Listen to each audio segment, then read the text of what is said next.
This is Fred Beck from Fred Joyce Lighting, proudly sponsored by Empire Fight Store. Today I'm very lucky, joined by James Savundra. So how have you been then, James? What have you been up to then? Yeah, good. It's been a good week. Plenty of boxing, bit of football as well. So yeah, really good. I mean, when it comes to the heavyweight scene, just desperate for some sort of announcement sometime soon when it comes to Tyson Fury and Dillian White. But I think feeling quite excited about the year ahead. Yeah, certainly. Hopefully 2022 will be a good year. Obviously 2021 was quite a good year for boxing and a few undisputed champions, which is quite rare in boxing. But James, I really want to talk about you in this interview. I want to learn a bit more about how you kind of got involved in the media, kind of the interview business. How did you originally kind of get started doing interviews then? Well, originally, like what I wanted to do was get into journalism. I originally wanted to play football or cricket as a career, but it never really came to anything. I was never really good enough. So it was a case of just doing the next best thing for me, which was getting into journalism. So initially, I wanted to be a writer, but then I was at university and I thought the whole broadcast side of thing was something that appealed a bit more. So I did a master's in broadcast journalism, and then since then, pretty much got a job straight away at Talk Sport and worked my way up. And along that road, trying to sort of get an understanding of interviewing people, and it's a long road, I guess, really. And I think when it comes to interviewing, you never really, you can never nail it. It's always something that you can keep getting better at. I don't think there's any one way of doing it either, or one perfect way of doing interviews. So that's what I love it. That's my favorite thing to do. Like lots of different things involved in the role, whether it's going to live events, going to sporting events, reporting on that. But I think interviewing people, whether it's at a press conference or in the minutes after a game or something like that, is what it's all about. And that's what I love. That's my passion, interviewing people, big sporting stars, whether it's boxing, football, whatever. That's what I love doing. And how important do you think it was you had that master's degree in broadcast journalism to you for you get working at Talksport? I think it really helped. I think it helped in terms of lots of things, but mainly in terms of learning key skills that you need when it comes to broadcast journalism. I think without that, it would have been difficult. I think there's different roads to get into journalism. Things changed now. Like even when I did my undergraduate and did my master's, I think I graduated in 2014. And I think the way people get into the industry now is changing all the time. You can go via that traditional route, or there's different ways of getting in by creating your own channels like you've done, or different ways of getting into media, which I think is fascinating. I think it's great because it gives more opportunity to more people. I think it's brilliant. So through that really, and I think it helped massively to get in the door at Talksport for a work experience point of view, but also it was mainly in terms of like that master's course helped instill a real work ethic and made you question how much you wanted it, and it made it clear that to get anywhere you've got to work so hard. So actually when you enter an industry and you enter a workplace, you know what's required so that once you get into that workplace you stay there and you can hopefully progress. Oh, I can only imagine how hard or how much work you have to do to kind of get that master's degree. And so let's talk about kind of your time at Talksport. When you do an interview at Talksport, I know you did interviewed I think it was Gareth Davis the other day, or well, I've seen quite a few interviews come out on the channel. Do you organise those interviews or do they organise it for you?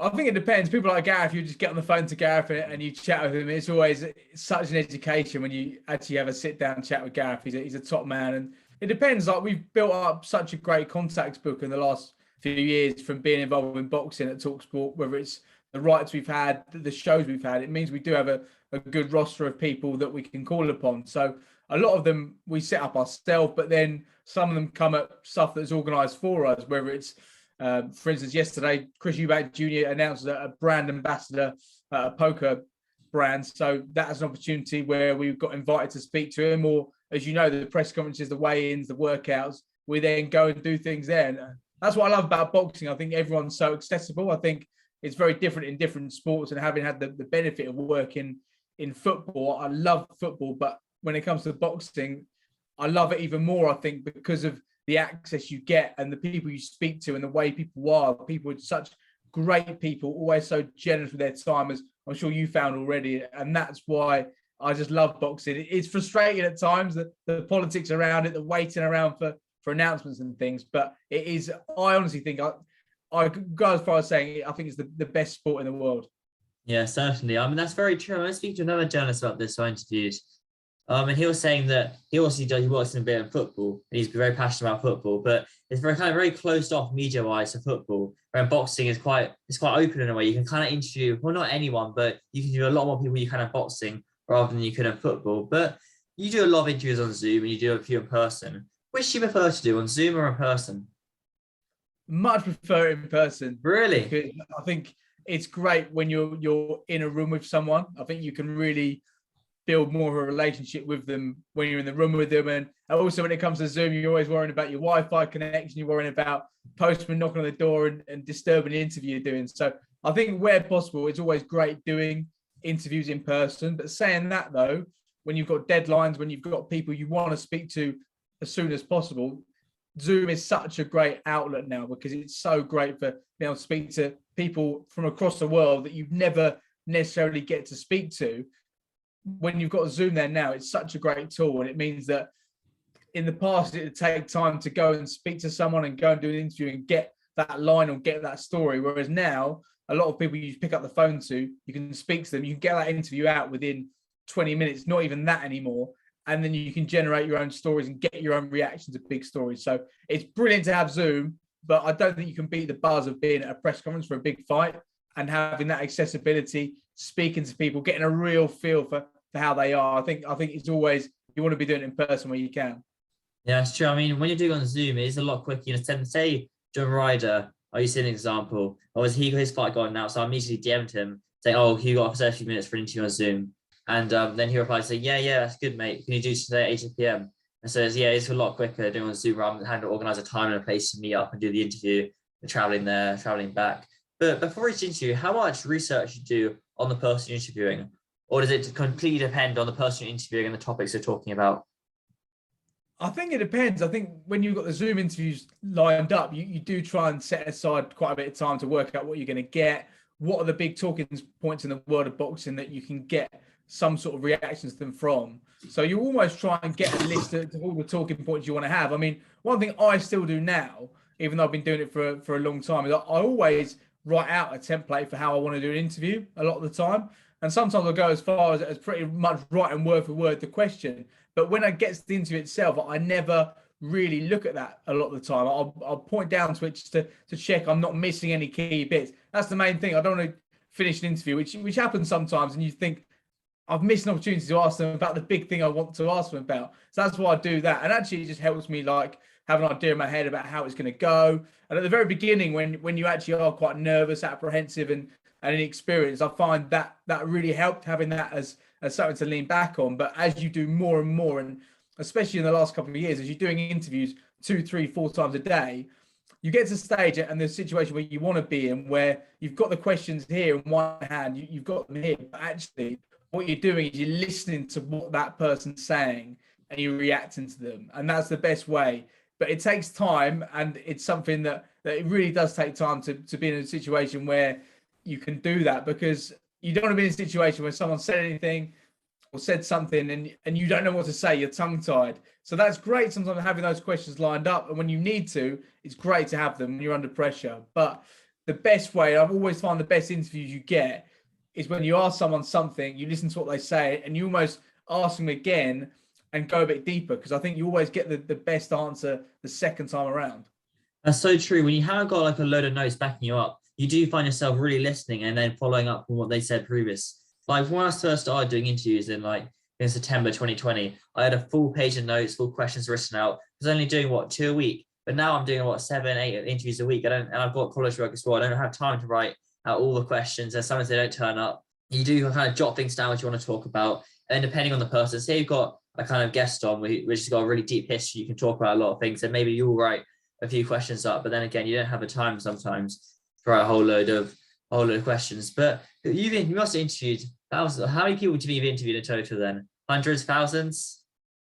Yeah, it would be, I don't know if it'd be 1,000. I don't know. It'd be definitely in the probably 500 or something like that. And a lot of them you do a number of times. So whether it's football managers each week that you speak to every week, that builds up over time. And with the boxers, a lot of them now you've done so many. Someone like Eddie Hearn, all the promoters, Frank Moore and Eddie Hearn, you've done 20, 30 times, maybe even more. You do sort of lose track. You lose track of the day, you lose track of the week. because you speak to them so often at press conferences or when they're announcing fights and things like that. So yeah, it would definitely be in the hundreds. I'm not sure I'm in the thousands yet. I'll probably get there in the next few years.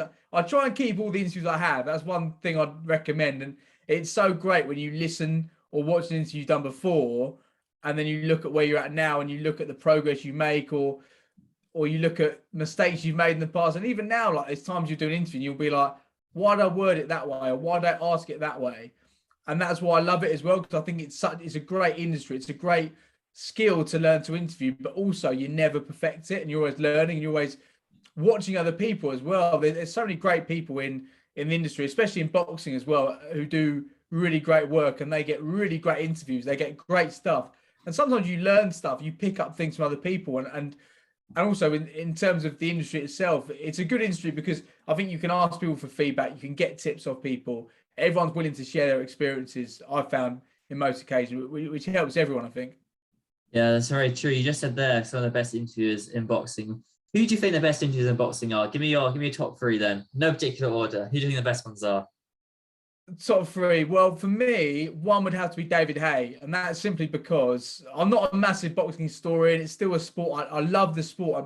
I'm still learning about it all the time, which is why I said I think it's my favorite sport in the world at the moment, because I'm learning all the time. But for me, when David Haye took on Valuev in that fight, I think it was 2010. I remember watching that when I was at college. Actually, someone bought the pay-per-view and we watched that, and that was such a huge storyline. So when I've had the opportunity to speak to David Haye, it's always a bit of a pinch myself moment, which sounds strange because we sort of deal with these people now on a day-to-day basis. But I'm always a bit in awe of him because of the fact he, in a way, started my boxing journey really, and really got me grip when I was a teenager. So he'd definitely be there. The other one would be Anthony Joshua, because speaking to him, and he is a colossal figure in the sport, despite what's happened in the last year or so and what happened with the Usyk fight.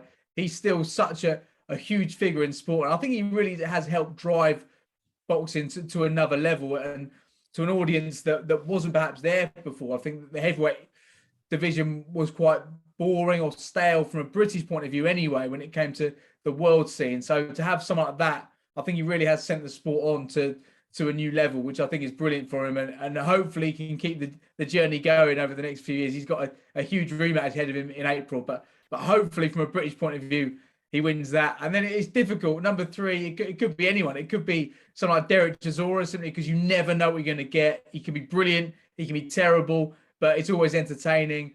Or then you've got the Hall of Fame promoters, Frank Warren, Bob Arum.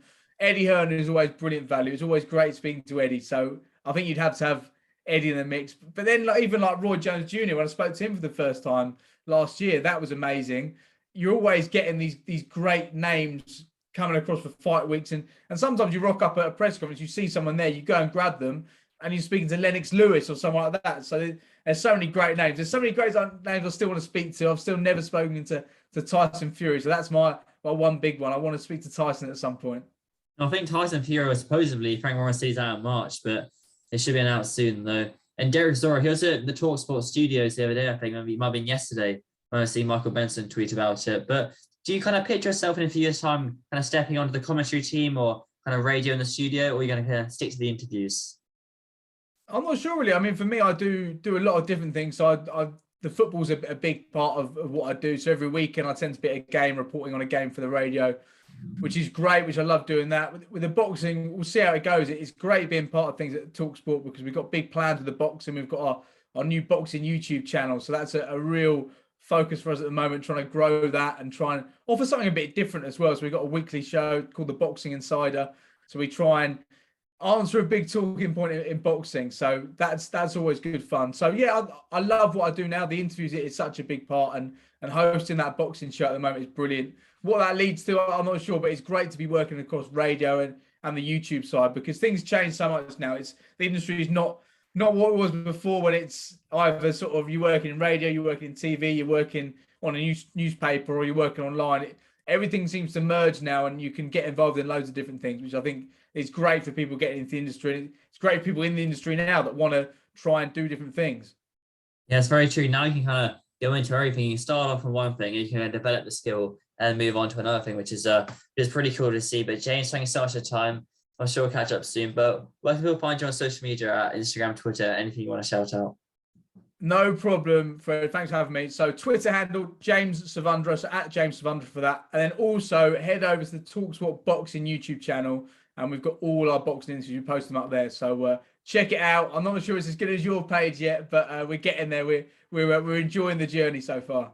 Now, I think you've overtaken Fred's fighting subscribers already. You guys haven't been going for that long. But is it just you does the boxing interviews for TalkSport? You're the main guy. No, there is loads of us. So we've got the show which I host every week, which we love. We're really enjoying that. The feedback has been really good, and we're just trying to get that better and better and drive the viewerships up with that. But we got loads of people. Gareth A. Davis does some interviews for us as well for his Fight Night show. Adam Catterall as well. So these guys that work across the industry, but they do plenty of stuff for us. And also on that channel, we post up some of the best stuff we've got from people that come into the studio as well. So not just me, there's a big team working behind the scenes, and yeah, we enjoy it. It's been good fun getting involved in the industry. Yeah, so I'm sure exciting times ahead. But James, thanks so much for your time. We'll catch up soon then, mate. Thank you. No problem. Thanks for having me.